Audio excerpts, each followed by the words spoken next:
In the months since the Supreme Court overturned Roe v. Wade, which guaranteed the right to an abortion, healthcare providers have seen a vast change, even in states like Oregon. We're seeing patients that are just utterly desperate and overwhelmed.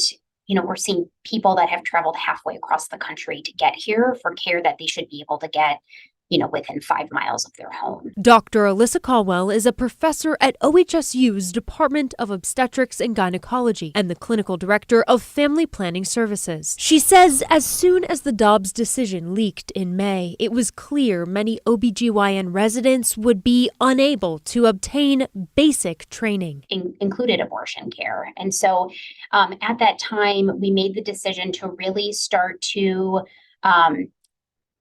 explore how we could help educate residents throughout the country by coming to Oregon, where abortion rights have been protected. This fall, the first visiting medical resident from out of state arrived at OHSU to receive specialized training in abortion care because her own residency program in a state with an abortion ban cannot offer the training. There's a lot of risk that's been taken, for this resident to travel here and have that training.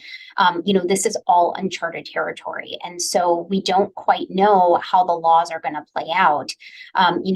Technically, since that resident, was here in our state providing care that was legal in our state, we believe that they should be protected. Due to safety and legal concerns, the resident's identity remains protected by OHSU. We feel so privileged to be in a state that still has legal access to abortion. And so it's our duty to help train as many OBGYNs so that there's a future generation to be able to provide safe and legal abortion.